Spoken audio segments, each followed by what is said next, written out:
Hello, welcome, good evening. This is, of course, Novara Live. My name is Bastani. Tonight, for the first time, I'm joined by Stella Tsantekidou. Stella, how was that? Tsantekidou, it was terrible, but don't worry. Jacob Rees-Mogg does it much better than you, but it's okay, you're forgiven. Stella, tell me how to pronounce it. I'm good with languages, I promise. Tsantekidou. Look, I'm blaming this on my producers. They're otherwise exceptional, just not when it comes to Greek. Coming up tonight, the US and Saudi Arabia have agreed to $600 billion in AI and defense deals. Wages are rising in the UK, but so are bills. And US streamer Hasan Piker has been detained for several hours at the US border. Yesterday, Prime Minister Keir Starmer gave a speech outlining changes to UK immigration policy. But it was one particular line that really caught people's attention. Nations depend on rules, fair rules. Sometimes they're written down, often they're not. But either way, they give shape to our values, guide us towards our rights, of course, but also our responsibilities, the obligations we owe to each other. Now, in a diverse nation like ours, and I celebrate that, these rules become even more important. Without them, we risk becoming an island of strangers. And many people have observed how that phrase, an island of strangers, echoed a line from the now infamous Rivers of Blood speech given by Enoch Powell in 1968. That went like this. For reasons which they could not comprehend, and in pursuance of a decision by default on which they were never consulted, they found themselves made strangers in their own country. Earlier today, Home Secretary Yvette Cooper rejected claims that the Prime Minister was consciously echoing the rhetoric of Enoch Powell from over 60 years ago. He spent 5 minutes sounding to a lot of critics like he could have been Nigel Farage. And the criticism is he actually sounded like Enoch Powell. So I repeat the question, which is, did you know about this island of strangers line? And is it one that you agree with and would use? Well, I think what you heard the Prime Minister say at the beginning of the clip that you played was to talk about the diverse nation, and he celebrated that. Cooper, I'm sorry, at the beginning, for 5 minutes of his speech, from the beginning of his speech for 5 minutes, he did not talk about the benefits of immigration. And then he used this phrase, island of strangers. So I repeat the question for the third time. Is it a phrase you knew about, that you recognise, and that you would use? No, but I think that's the problem. The immediate phrase that he said immediately before it was to talk about the diverse nation. And then he said, yeah, immigration needs to be controlled and managed. And I think there's a real challenge. We risk becoming an island of strangers. And I just ask again, did you know he was going to use that echo? No, but the point is that this is... And would you use that phrase? I honestly think the point that he is making here is about we have to have controlled and managed. We have to have people who are able to speak English, that we have to make sure that we've got rules that are respected and enforced. I think all of those are things that Good Morning Britain viewers would agree with. I think those are things that are really important across the country. And we end up getting tangled up in language where actually what we need is to make sure that we're bringing in serious policies that can bring control and order to the system, that can make sure that we've got a system that's working rather than one where there's always overseas recruitment rather than training in the UK and the system isn't properly managed. Secretary, you invoke this morning viewers, or Good Morning Britain viewers. I can assure you that they can always tell when a politician doesn't answer the question. And one of the things they will have watched over the last 2.5 minutes is you not answering Susanna's question, but answering questions that she didn't actually ask. Richard Madley there. Britain's best journalist? I don't think so, but he makes an important point. Also on GMB was the Daily Mirror's Kevin Maguire. He was alongside Andrew Pearce. He is, of course, like I say, from the Daily Mirror. He's a centre-left journalist. Here's what he had to say about Keir Starmer's choice of words. Why is that phrase so inflammatory to some people? Because Enoch Powell, the racist Tory in the late 60s... 1968. His infamous Rivers of Blood speech talked about people feeling like strangers in their country. He meant white people, strangers in their country. And it's kind of sickening. Now, either he's got some young naive what person he would say. in Downing Street, Come on. or he's got somebody who has gone where they should never have tripped. He's off his moral molehill. Now when he wants to accuse the Conservative Party or Reform of racism and bigotry, they will be able to turn around and say, what about you? What have you said? He's completely lost any moral ground he had as Prime Minister. It's gone. It's gone. I thought that was such a smart point made by Kevin Maguire. You're not expecting, 200 IQ political analysis first thing in the morning on Good Morning Britain. But it's true, right? The principal line of attack by Labour to normies, to people who might be vaguely liberal, is that reform are dangerous. They might not be reform voters, but you need to vote Labour to stop reform because reform are racist. We're going to hear lots of that. And I think Kevin Maguire's made a really great point there. Reform now have a rejoinder. Hold on a second, Mr. Starmer. You can imagine Farage saying it, can't you? 1 second, Mr. Prime Minister. You've been compared to Enoch Powell. No, I wouldn't go that far, but some in the media have. How dare you call us racist? I think it's a really good point. Last night, the BBC, specifically BBC Newsnight, posed similar questions to Labour peer and former Home Secretary Jackie Smith. Zara Sultana, formerly a Labour MP, but now suspended by the party, has said today that the Prime Minister was imitating Enoch Powell's Rivers of Blood speech. I just think she's wrong. The Labour and Labour governments have always listened to people in terms of their concerns about their security, the opportunities that they want to have for themselves and their children. And when we see something that we understand that people believe is unfair, then we're going to take action on that. That's what the British people would expect us to do. That's what Labour governments do. Opportunities. What are you talking about? My daughter has gone to university. They're a nurse. They're now in £50,000 worth of debt. They can't get on the housing ladder. My son is overqualified. He can't get a job. He's had to emigrate. But don't worry. We're using the language of Enoch Powell. By the way, I think it was on purpose. I think it was a conscious decision. I agree with Kevin Maguire and Andrew Pearce. Andrew Pearce says that. I think you'd have to be born yesterday to think that people in the Prime Minister's office weren't aware of what was happening there. My view. We'll speak to Stella in a moment. Maybe she disagrees. Ultimately, the policy matters much more than the language, I think. And there are some policies you might agree with, some policies you might disagree with. But I think the real political implications of this down the line, a year from now, 2 years from now, the next general election, is that Labour is at real risk of losing, I think, its core line of attack against reform. Finally, Sadiq Khan, the Mayor of London, of course, was on LBC earlier today. James O'Brien asked him for his thoughts on Starmer's speech yesterday.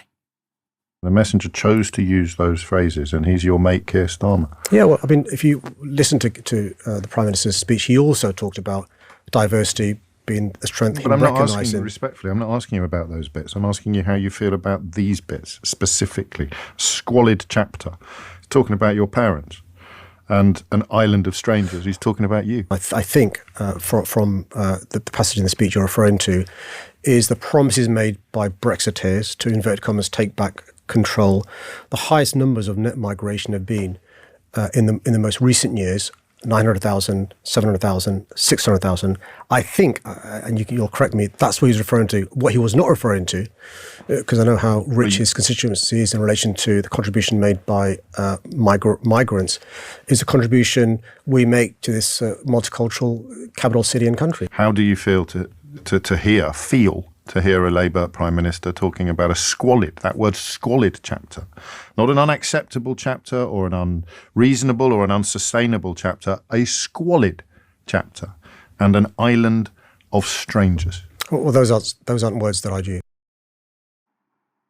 So I think the big problem here is that Starmer is allowing all of the things going wrong in this country, profiteering, social degradation, public service decline, your high street looking like crap, maybe the road you live on looking like crap, litter everywhere, rubbish everywhere, things not working. We just had a general election. It was the Nothing Works general election in July 2024. I think he's allowing all of that, personally, my view, to be framed as a consequence of migration. And it's very important to say that levels of migration to this country after COVID, particularly in 2023, were historically high. Net migration in 2023, I think, was 900,000 plus. Never seen anything like that before. We've also at the same time had massive problems in places like the NHS, productivity, all kinds of things, antisocial behaviour. I think it's very easy all of a sudden for the public to draw a causal link between all these things going wrong and immigration. Now, some people watching or listening might think, yes, some of it is immigration. I think it's making it monocausal. Many people in this country are strangers among one another, principally because our economic system embeds social anomie, apathy, isolation, atomization. Stella, you're a migrant here, as is my dad for the record. What did you think of Starmer's speech yesterday and the ensuing media fallout? I'm very sad to see that speech because I am an immigrant who believes we need to reduce immigration and we need to do more about integration of immigrants. And this is a political position I've had for the last 13 years that I've been in the UK. And I've always liked British people and British culture. And I came to the UK with my eyes open, wanting to integrate here. And I think that there are a lot of other immigrants who feel like me. And this is why often you will see immigrants themselves having positions where they want immigration to go down.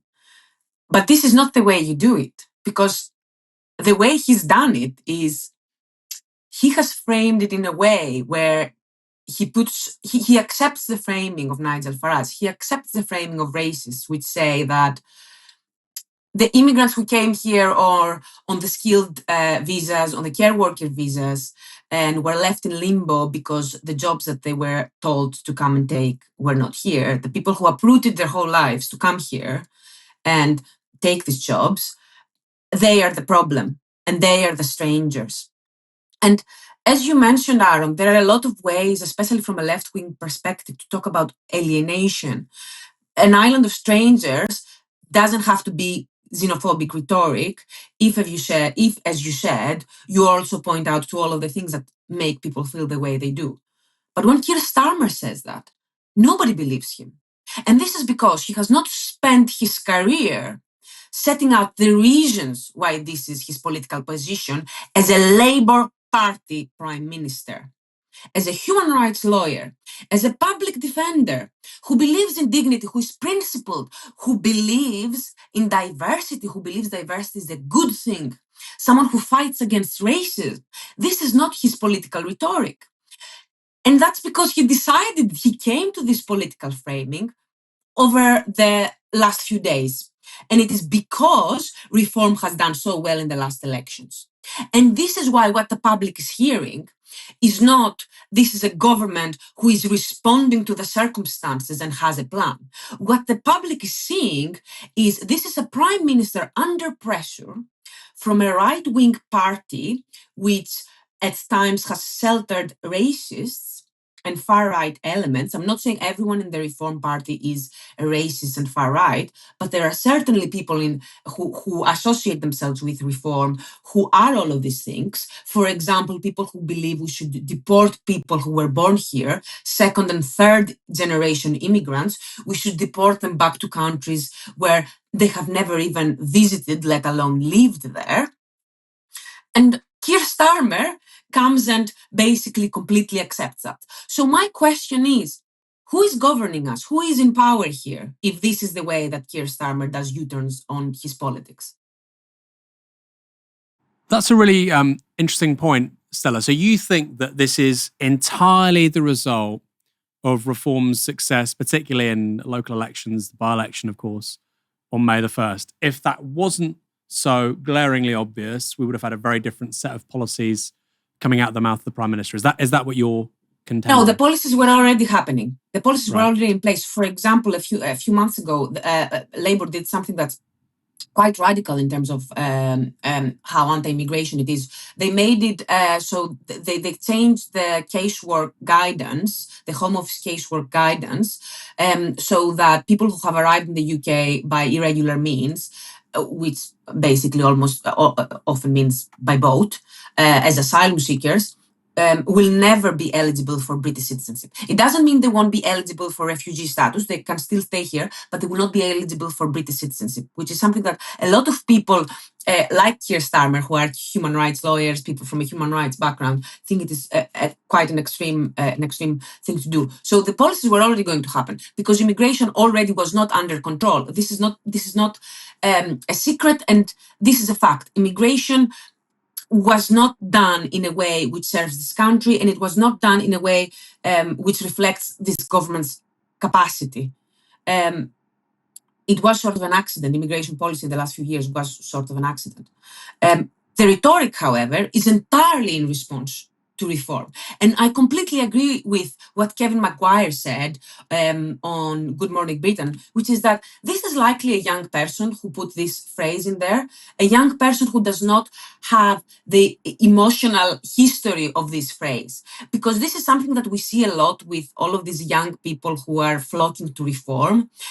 It became, over the last few years, a joke to call oneself a fascist. Or, you have Kanye saying he's a Nazi and all of these things. It has become a joke to say all of these things. And then the young people who come along see these jokes and they take them seriously. They don't understand why these were things that when you used to say them, you used to get fired from your job, and why there were good reasons for this. Yeah, let's stick with Starmer for one moment, because I want to go to another really interesting story actually about the US. There is a tweet from Keir Starmer a few hours ago. It won't come up on your screen because it's just occurred to me. He said, settlement in the UK is a privilege that is earned, not a right. Settlement in the UK is a privilege that is earned, not a right. Now, you might agree with that. You might disagree with that. I think most of the public probably agrees with it if you poll on that. But here's the thing. When Britain was in the European Union, settlement in the UK was a right for European nationals. It wasn't a privilege, right? It was a right. If you're an EU national, you can come to the UK, you can settle here. Very simple. Easiest thing in the world, actually, because we had an integrated market for labour across EU member states. Settlement in the UK is a privilege that is earned. That's what Keir Starmer says in 2025. In 2019, he was saying the complete opposite, right? We need to be members of the European Union, and you can settle here if you're a European national. He was willing to make that the main issue of the 2019 general election. Now he's saying it's a privilege. Stand up, please, the real Keir Starmer. I suspect he'll say whatever's necessary to save his hide. And I think what you're saying as well, Stella, is the main takeaway from all this for me is he doesn't say it with real credibility. And even if things like settlement being a privilege, not a right, is popular with a Reform Labour swing voter, he's probably not the right messenger. US President Donald Trump arrived in the Saudi capital of Riyadh today and signed two, quote, historic trade deals between the two countries. The US-Saudi agreements include a massive defense deal with Saudi Arabia, buying over $140 billion, it's about £107 billion, in US weapons. The White House says the Saudis have also made a $600 billion, around £450 billion, commitment to invest in the United States, plus a $20 billion investment in AI data centers around the US. Crown Prince Mohammed bin Salman suggested the investment commitment could even rise to $1 trillion. I bet Trump likes that, right? $1 trillion sounds like a big number.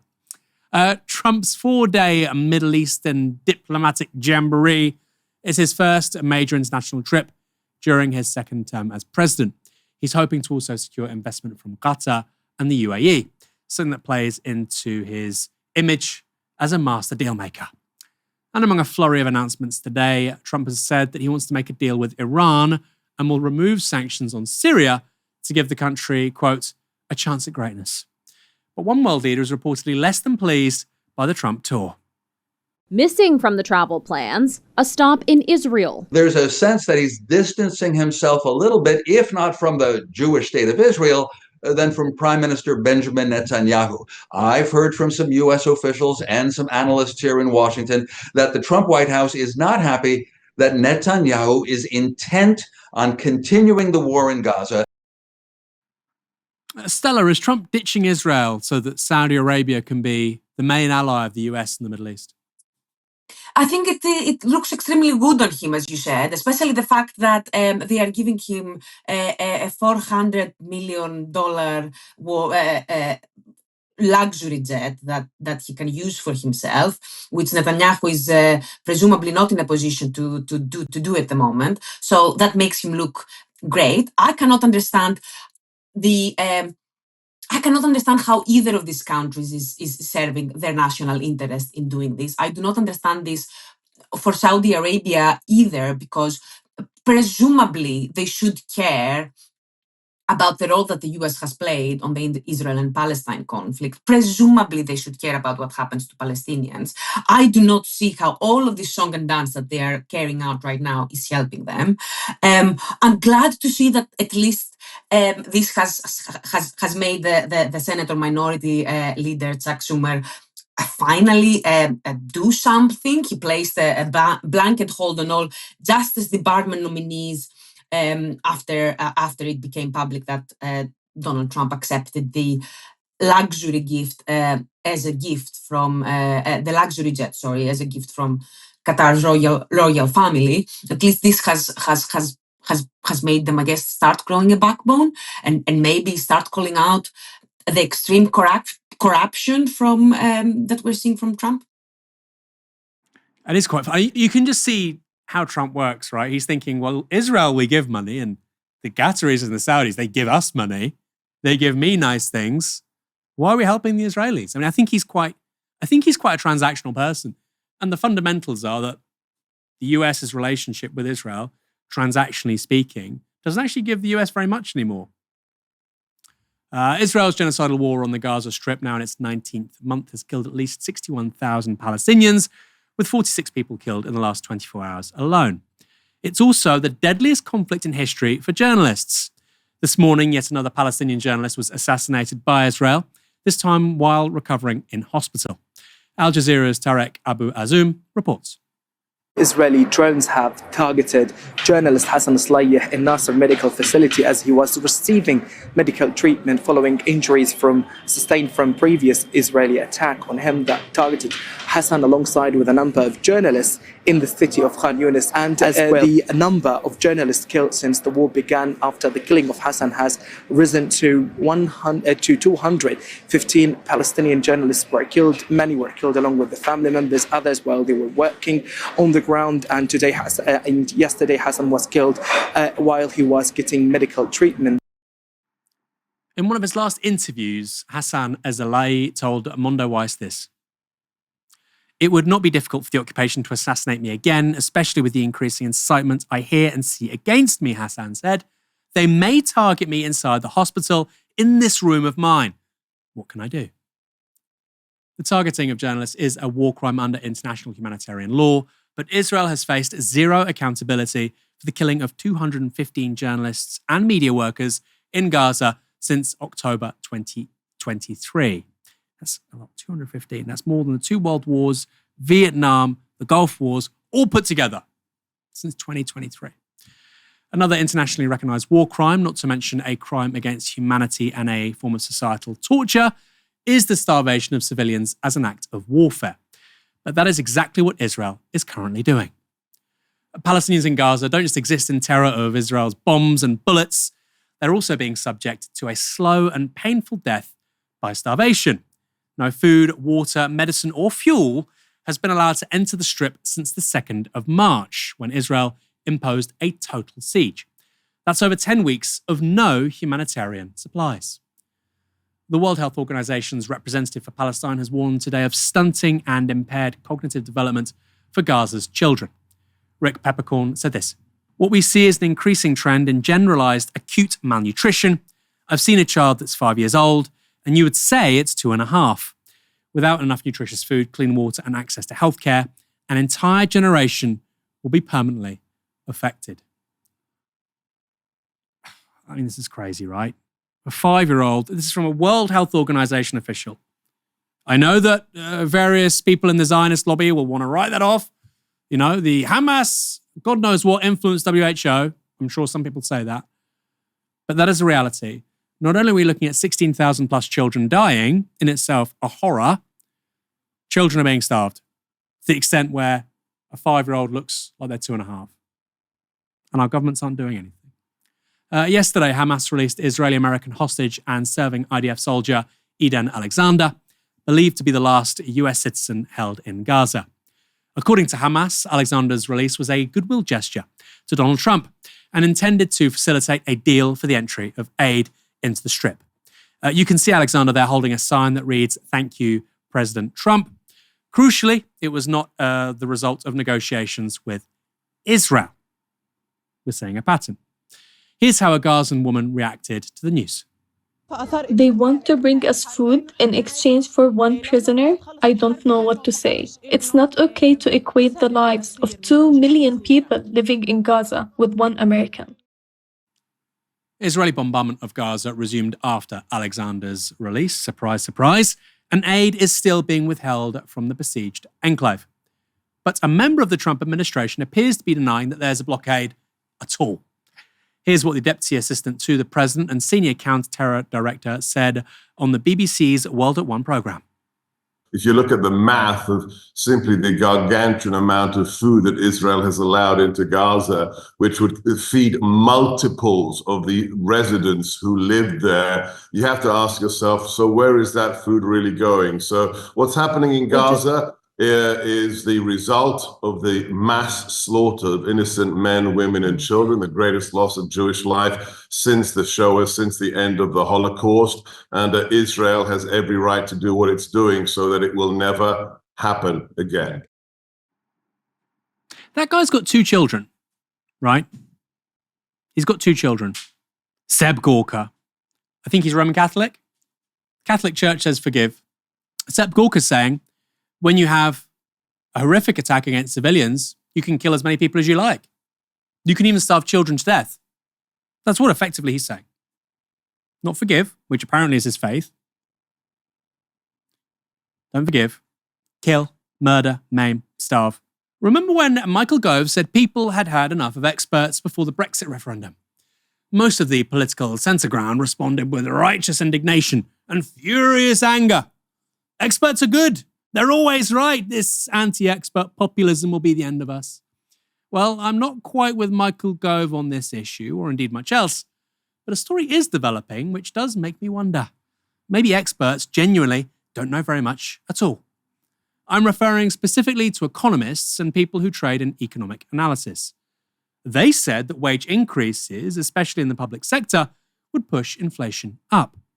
And of course, given inflation was at 11% as recently as October 2022, that would be very bad. High inflation means high interest rates, and that's bad for homeowners and anybody with debts. And of course, high inflation with wages failing to keep up means you get poorer. So you can't have major wage rises because that pushes up inflation, and then you need more wage rises and so on. The supposed experts, the professionally smart people, call this a wage price spiral. Remember that phrase? Everyone was at it a few years ago. A wage price spiral. You hadn't heard it before, and then it was like an avalanche. Here's Boris Johnson in 2022. Boris Johnson warns of wage price spiral if workers demand higher pay. PM raises spectre of 1970s-style economic crisis that could force dramatic rise in interest rates. And here's Rishi Sunak in 2023. Rishi Sunak prepares to block pay rises for public sector workers. PM threatens to overrule independent review bodies over recommendations for teachers, police, and junior doctors. Now, that piece specifically goes on to say this. Millions of public sector workers face having pay rise of 6% blocked, by the way, much below inflation, by the government amid mounting concerns that they would fuel inflation. The Prime Minister has said he is prepared to overrule the independent, they're so independent they can be overruled, the independent pay review bodies if pay rises are considered to be unaffordable because they could set off a, quote, wage price spiral. And yet when they came to office, Labour, and we should give them credit for this, it gave strong pay rises to a number of workers across the public sector. And what happened to inflation? Well, in March it was 2.6%, down from 2.8% a month earlier, and down from 3% in January. In other words, this year, public sector pay rises are happening alongside inflation falling, not going up. So much for the wage price spiral. And it's not just the public sector, because here's the kicker. Real wages are now growing across the economy. Importantly, that doesn't include housing costs, more of that in a second. But given what the experts said, and which was gleefully repeated by the Tories and right-wing media, this should not be happening. Here's the Financial Times this morning. Annual growth in average weekly wages was 5.6%, excluding bonuses, in the 3 months to March, the Office for National Statistics said on Tuesday. In other words, wages are growing at more than double the rate in the increase of prices for everyday goods. That's what inflation is, CPI, except housing. Fear not, though, because we also have a measure for housing. For owner-occupiers anyway, because the Consumer Prices Index, including owner-occupiers' housing costs, i.e. mortgages, was 3.4% in the year to March. So, if you're a homeowner, on average, you are also finally getting wealthier. At last. You really had to wait for it. But for renters, it's less good news. Because the price index of private rents, PIPR, which is the rate of housing inflation for renters in the UK, was 7.7% in the 12 months to March. In other words, if you're a homeowner, you're now probably getting richer in real terms. But if you rent, sorry, buddy, bad news. Now, while I was writing this story today, my colleague Harriet Williamson, sitting alongside me at Novara Towers, told me about a very pertinent experience she had on precisely this topic. So, earlier today, I interviewed Harriet, asking her for her perspective as a renter. Unfortunately, we received communications from our letting agent who deals with the rental property that we currently live in last week, and we were informed that our rent would be rising by £300 a month. That's an increase of about 20%. That increase is not reflected in our wages, obviously. Apparently, our landlord was informed by a local estate agent that he could be getting more money from the properties that he rents out, multiple properties that he rents out, and as far as I know, does not reside in the UK either. This comes off the back of what's been called Awful April. So we've seen our water bills go up, we've seen our energy bills go up, the cost of things like our mobile phone contracts, gym memberships, it's all going up. And as you said in the earlier story, Aaron, real-time wages increases are around 5%, but that does not, it doesn't offset the massive inflationary cost of all the basic stuff that we're having to pay out for. And I just want to reiterate that the Labour government has done precisely nothing to protect people from these increased costs. So, I mean, this is, I think, really relevant. It gets to the heart of the whole conversation, which is why it's great to have you talk about this. At Novara, we're in the process of having, I shouldn't really talk about this, should I? We're in the process of having a 5% pay rise, okay? That's double inflation, basically. It's broadly in line with increases to pay across the board. As I've said, it's over 5% nationally, excluding bonuses. We have a flat pay structure, right? Everybody earns the same here at Novara Media. So inflation, 2.5%, wages, 5%. Sounds like you're getting richer. But if you're somebody like Harriet and you're renting, sorry, 20% pay rise. I hope she doesn't mind me saying this, £1,900 for a one bed flat in zone 2. Sorry. And Harriet, I think this is so key because, you know, somebody, and you talked about rising costs of things like energy, etc. Fuel for cars, for instance, has actually gotten cheaper. So if you drive, if you're an owner-occupier, you may be feeling a little bit better off actually this year, notwithstanding things like council tax, water bills, etc. You might be feeling a bit better off. It's quite possible. But if you don't drive, if you rent, if you live in a major city, and by the way, this is many, many, many young people now. It's people in their 30s, early 40s, many people, millions of people. They will not be feeling more money in their pocket. We're looking at a fundamental division, aren't we, Harriet, in this country now between people who own, people who rent, to the extent that actually some people don't even get the rare good news of real pay going up, which, by the way, for most of the last 20 years, it hasn't been going up. And even when it is now, that isn't true for people who rent. It feels like you live in this constant state of insecurity. Your home space is not your own. It feels unsafe. It feels like it can be taken away from you at any moment. The landlord can just decide to increase costs or do a no-fault eviction. There's absolutely nothing you can do about it. You know, you can try and make your home space nice. You can, if you've got a garden, you can really pour a lot of time and love into it. And at the end of the day, it's just another temporary living arrangement. And it ends up being that you move a lot of times within your life. Like I've moved more than 10 times in the last sort of 8 years. It has a real impact on the way people feel, on their levels, on their mood, how anxious they might feel. It's I think it has a huge impact on mental well-being and how secure we feel in ourselves when our living situation is just not particularly stable. This latest increase, it makes you feel really powerless, really helpless, and like you're carrying around this almost like this hot kernel of anger and just hopelessness inside. Because what can you do? You can leave. You can go through the real stress of like packing all your stuff up and going to a different area. I love where I live. I love that place in London. I love my area. There are people in local shops and businesses that I say hello to every day when I walk past. I know my neighbours, and you know, I've made friends with them, hopefully friends for life with the people who live upstairs. And I just think that's really special, and that's something that everybody should be able to have without the threat of it being the rug being pulled out from under them constantly. And I think what it does come down to is landlord greed, but it is also this idea that once you have assets, that's sort of what you can live off. You have multiple assets, you can make other people work to pay to have a home that they can live in. And then unless you manage to get out of that rental trap, because it is a trap, then you can actually start to live a proper life for yourself and put money away and potentially have a family. It feels like the landlord class is actually stopping people like myself from being able to own their own homes and then one day start a family. And it feels very unfair and very sad. And if Keir Starmer and this Labour government wanted to sort anything out, I think it absolutely, that's one of the things that they should be prioritising. American Twitch streamer Hasan Piker has shared his experience of being detained by ICE agents at the US border after returning from Paris, France.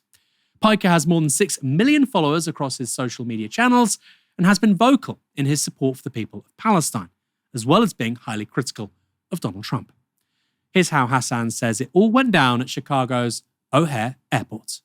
Instantly, the Customs and Border Patrol agent goes, "Step aside, sir." I was like, here we go. All right. She goes, "Step aside, sir. An agent will come and take you to another location." I was like, is that proper protocol? I was like, sometimes it happens. I was like, okay. And I knew at that point, I was like, okay, I'm texting like family. I'm like, this is happening. I'm texting my manager. You know, I was basically I got Lolo on. I was like, listen, you know, I'm going in. All right. I'm freaking going in. Who knows how long this will take? Who knows what will happen? I had already heard like horror stories from people. There was like that one girl on TikTok that had talked about this, and I thought to myself, all right, it's done. It's happening to me as well. It is what it is. You know, am Israel high. I'm about to say am Israel high multiple times to get these guys off my back. So I'm waiting in the corner. This Latina ICE agent comes up, picks me up, takes me to this detention center. I sit down, fluorescent light bulbs, the whole nine. Okay. They have benches in the back of O'Hare Airport where there's like a detention area. Okay. There's a detention area. I'm sitting there. There's like a bunch of terrified families. Okay. There's an old lady in a wheelchair. There's like a mom and daughter behind me. Hasan Piker, by the way, is a US national, just to be clear. So what do the ICE agents want to question Hasan about? The answer probably won't surprise you. They're asking me about Trump. They're asking me about like Hamas, and he kept saying stuff. He kept saying stuff like, do you like Hamas? Like, do you support Hamas? Do you think Hamas is a resistance group? Do you think Hamas is a terrorist group or a resistance group? Like, he just kept asking over and over again, right? And I kept repeating the same statement over and over again. I kept saying, I kept saying a couple different things. One, in terms of like Israel and all the wars, I was like, I'm on the side of civilians. I want the endless bloodshed to end. I am a pacifist. I want wars to end. I just kept repeating that over and over again. Every single time he asked me a question, I just kept repeating that. And every single time he asked me a question, a leading question about Hamas, I kept saying, the United States State Department recognizes Hamas as a terrorist organization. The United States State Department recognizes Hamas as a terrorist organization. Depending on how I answer those questions, like, I'm fucking going to jail. Because the first stuff was just illegal for him to ask me those questions and completely idiotic and ridiculous. And I think they did it because they know who the fuck I am, and they wanted to put the fear of God into me. There's a World Cup in this country next year.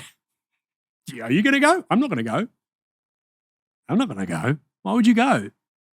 They're doing this to their own people. He's a US national. Hasan says he was detained for 2 hours, but US government official Tricia McLaughlin attempted to cast doubt on his experience. McLaughlin shared this on X. Lying for likes. Very Trumpian, isn't it? It's amazing how this stuff cascades down. Claims that his political beliefs triggered the inspection are baseless. Our CBP officers are following the law, not agendas. Upon entering the country, this individual, he's a citizen, ma'am, was referred to further inspection, a routine lawful process that occurs daily and can apply for any traveller. Once his inspection was complete, he was promptly released. Hasan Piker's 2-hour detention follows the Trump administration's detention of students involved in pro-Palestine speech and activism. Among them are Columbia grad student and US green card holder Mahmoud Khalil and Tufts doctoral candidate Rumsia Ozturk. Rumsia was snatched off the streets by plainclothes ICE agents after writing an op-ed about her university's response to Israel's genocidal war on Gaza. She was released from immigration detention on bail this week. So much for free speech. Detentions and ultimately deportations are a key part of Trump's second-term presidency. Trump revived a 200-year-old law, the Alien Enemies Act of 1789, to deport people to an infamous El Salvador prison known for human rights abuses. The use of this law to serve Trump's deportation agenda has been ruled unlawful by the US Supreme Court. But there are some people that the Trump administration wants to welcome to the USA with open arms. Today, nearly 60 white South Africans were admitted into the United States. It's part of President Donald Trump's resettlement program for white Afrikaners, largely descendants of Dutch and French colonial settlers in South Africa. Afrikaners also led the racist apartheid government there until it ended in 1994. Today, the White House alleges that a new South African law, which redistributes unused land to the state, is racist, and that the white minority is being persecuted by the black-led government. President Trump even halted all aid to South Africa back in February. Applications from these white families were fast-tracked by the administration, even as it suspended the U.S. refugee resettlement program, leaving thousands of approved refugees worldwide stranded. Stella, what do you make of this development by Trump, firstly, with regards to asylum and white South Africans? Is it because Elon Musk is South African and because he's a big supporter of this group? This is what I'm wondering. I'm wondering because there are right-wing organizations who are big supporters of these people. And look, every government, sovereign governments have the right to make their own refugee policies. Absolutely. And I do not want to say that none of these people who are refugees never were in danger of anything. I do not know their personal circumstances. I was not the person responsible for their asylum application. But given everything we know about Trump and the way he does policy so far, does it not feel like literally someone he really likes or someone who he's trying to please just whispered in his ear? Or even worse, if I want to play devil's advocate, that he wanted to dog whistle because these are white refugees. And he wanted to show that, look, there is actually persecution against white people as well. Because this is a simplistic way in which Donald Trump thinks about politics. I think that's true. I also wonder, Trump has this weird 19th century mentality, right? He wants to annex Canada. He wants to expand America's borders, maybe get Greenland. I wonder if he thinks, we need some white settlers and, Afrikaners and English South Africans. I mean, I don't know if they're principally Afrikaner or English of the balance of the people that are going over to the US right now. these are people who can, they can farm. They're big folks. Maybe he's watched a rugby game. I don't know. It kind of aligns with his quite primal views on annexation and the kinds of people he wants as American citizens. I don't know. I suspect he doesn't want the 145 IQ Indian coder. He wants a 6'6" Afrikaner called Just, who can work for 14 hours on a farm. What do you think of that? My theory. Well, the thing is, he's saying that there is a genocide going on in South Africa, right? So by extension, surely if you think that there is a genocide in South Africa, surely you think there is a genocide going on in Gaza, right? And you know what? I'm more than willing to accept if there is evidence of violence against these people. I'm more than willing to accept that, yes, these white people are facing racism because they're white. I would be happy to accept that. If I could also get Donald Trump or anyone from his government to also accept that clearly what is happening in Gaza is not just ethnic cleansing, but active genocide. Yeah, that would be triangulation, right? You'd say, look, I'm standing up for the white South Africans, but also the Gazans. That would probably appeal to both the radical left and the right. Just sensible people, I think, as well, by the way, with Gaza. I mean, it's you can see it happening in the UK media, people like The Guardian walking it back. They're kind of like, yeah, this is ethnic cleansing and genocide. Okay, they're starving children. Most human beings don't like starving children, okay? You might have read Edmund Burke or Karl Marx. It doesn't matter. When you see a kid starving to death, it's pretty grim. Hasan is someone we've had on Downstream before. And if you want to see more from our interviews here at Novara Media, we now have a dedicated channel for Downstream clips. Our most recent is with YouTuber Jimmy the Giant on why the right is so afraid of Gary Stevenson. And boy, they are. You can go to the link in the description to see more. I really want to grow Downstream this year, by the way. I really enjoy our interviews. We've got some great guests coming up in the next month. Jonathan Haidt. We've got so many great people. Joseph Stiglitz, our first Nobel Prize winner. Some great, great conversations. I hope you enjoy them. Like I say, subscribe to the Clips channel. If you don't want to watch the whole thing, it's maybe a good place to start. Another aspect of this story, the move to welcome white South Africans comes on the same day that the Trump government announced the termination of temporary protected status for Afghanistan.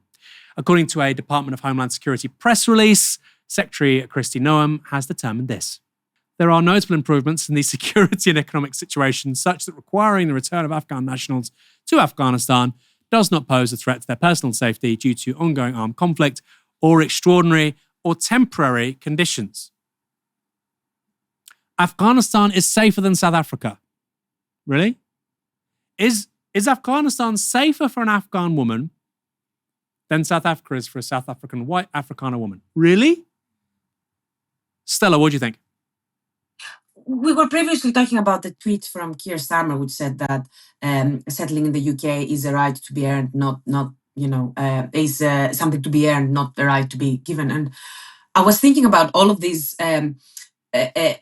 people from Afghanistan who cooperated with the UK and the US, who worked with our militaries, who helped out in whatever positions they could, and who associated themselves with the West, knowing fully well the danger they were going to be in the future. So have these people not earned? Have they not earned it above and beyond everybody else? Have they not earned the right to be resettled somewhere safely? If this is the framework that we're seeing, how can it possibly be that these South Africans who, from what I read, the reason why Donald Trump did this is because of this new law where he is saying that their property is going to be confiscated. What the South African government is saying is that at the moment you have 3/4 of the privately owned land is owned by Afrikaners, so they want to redistribute it in a way.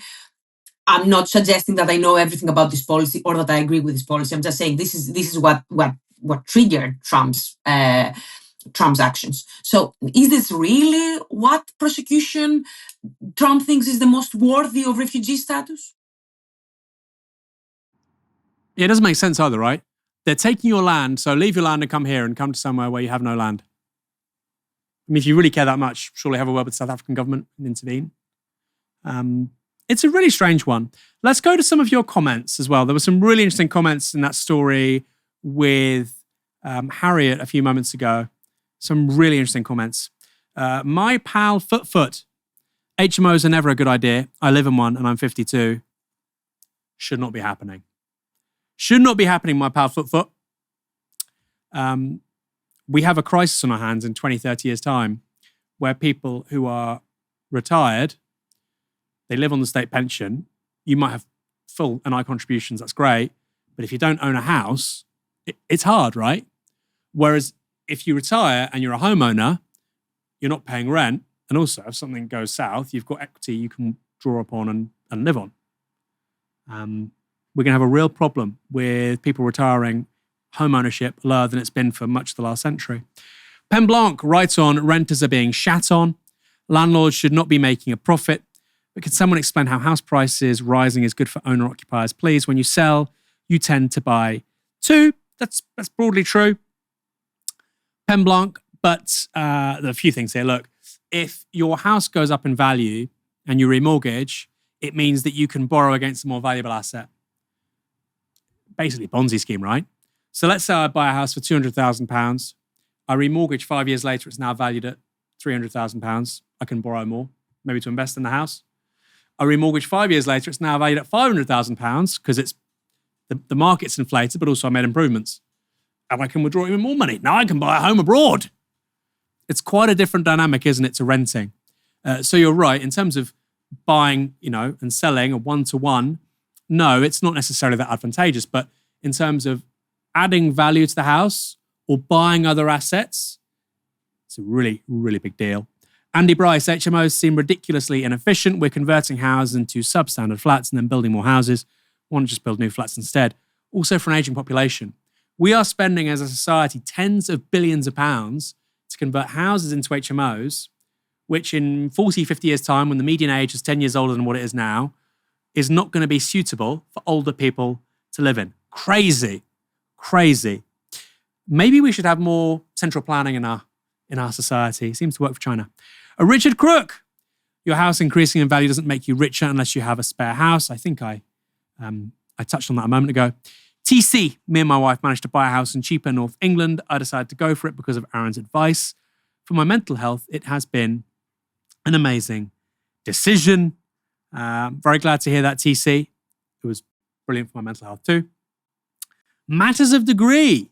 Aaron, why into a weird libertarian? He's not libertarian. A weird libertarian right-winger like Jonathan Haidt. He wrote The Anxious Generation. It is a really, really interesting book about the impact of digital phones, social media, particularly on children. If you put Jonathan Haidt into Amazon, you'll see multiple books come up with thousands of reviews. Probably, I would say right now, the most influential social scientist in the world. So even if you completely disagree with him, when somebody's making the weather like that politically, you should talk to them. I do agree with him on children accessing social media. I think that's a problem. By the way, not a lot of people know this. The law as it stands in the US that you have to be 13 or older to open a social media account because, of course, you're selling your data to Meta or Alphabet, whoever. You have to be 13 or older. Right now, you have 8 or 9-year-olds, just tick a box, okay? Very simple suggestion, just enforce the law as it already exists. That can't be regressive or reactionary. It's literally saying enforce laws we already have. I think I'd agree with that personally. I'll see you next Tuesday. This has been very fun. Stella, thanks for joining me. The first time of many, I'm sure. That was great. Thank you so much, Aaron. And I'm sorry for mispronouncing your name. Like I say, it's easy in the TV game. Blame the producers. Thanks, everyone, for tuning in. Come back tomorrow for another live stream from 6 p.m. For now, you've been watching Novara Media. Good night.